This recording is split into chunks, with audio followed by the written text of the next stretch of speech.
We can do this the hard way, sir. Maniwala kayo. Andito na ako, sir. Paliligo ako na to, sir. Nabasa na ako. Paliligo ako, sir. Alam ko. Maligo naman talaga kayo lahat. Yes, sir. Yeah, please, sir. Tayo ko lang yun. Finish this.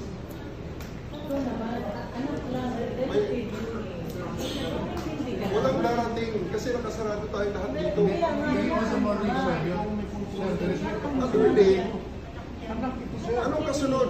Ang ilan na itong balik ko, maniwala kayo, let's do this the hard way. Try me, believe me.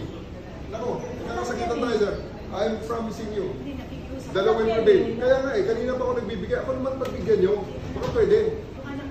Baka naman pwede pagbigyan nyo naman ako. Kami naman ang pinagbigyan ka. Kung hindi na babalik, anong ibabalik pa namin? Kanina pa ako sa nagbibigay. Anong ibabalik Sir, pa namin? maniwala kayo.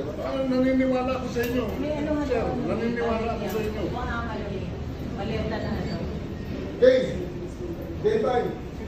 Lahat ng mga dito na hindi si President Duterte, ilabas. Kumakain pa. Nakita mo kumakain? May ito You want may to hear the order? sa nila may. You want to hear the order? Yung gamit ng gamit. Anong gamit niya dyan? Lahat ng gamit na ilagay nyo na sa bus, please. May kunin ka ng jacket na. Ilagay nyo sa bus, please.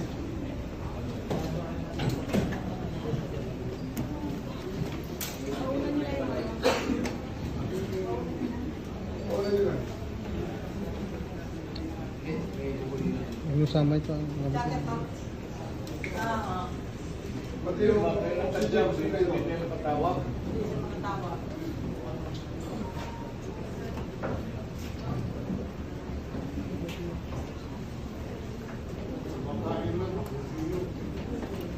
Makain lang, saka may anak na ano. Pagpira ka naman. Pagpili na kayo. Hindi naman kayo, sir. I will remove you from this room, maniwala kayo. Grabe naman ang alam mo, sir. Ang black man ako.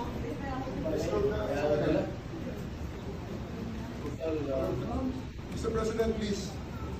Sir, as a former president, as a prosecutors, I do believe that you still believe in the majesty of the law. Ito lang nagsaseparate sa atin.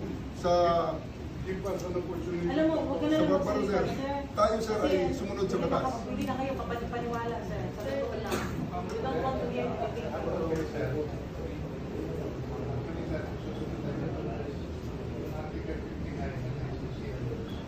Hindi siya mag-wheel, sir.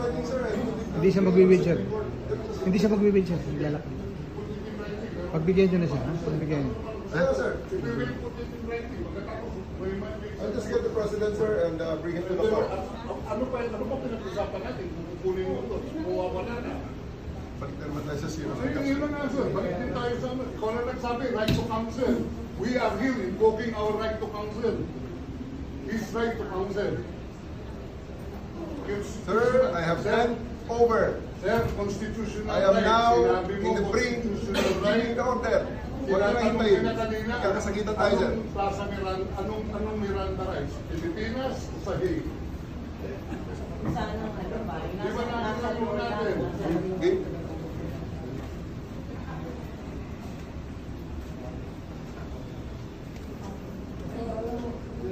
I know, sir. I'm not afraid. Please, let's spare all of them. Show your statementship, sir. Let's spare all of them. I'm waiting Take it, sir. I'm waiting for my daughter and son. Sir, I assure you, sir, that your rights will be protected. we are also. How can you protect our rights? They say that he is not guilty. How do we implement that if he's dead already? Sabihin nyo na sa amin. Pwede, Ayaw ko sir. magbigay ng order, sir. Paano mo lang anak mo? Ayaw ko magbigay ng order. Anak mo ba? Paano mo lang ang anak? Grabe ka naman. Magbigay ng order, sir. Kailangan namin mag-usap yung anak ko lang. Kami, isa lang anak ang nakikita niya kung turunahan dito. Tayin mo yung anak. Dalawang anak. Yung Okay, anak. Tayo na lang, sir. Kausap eh. Gusto magdala ng pagkain sa ano, sir, gamit. gusto, sir, ang panahon kanina pa, sir. Teka muna. Sir, Ano ba ang damage ng government interest? Kung hintayin ko lang yung dalawang anak. walang darating, sir. Ha? Walang darating, sir. Nasa batas yan. Dahil hinaman yung gate.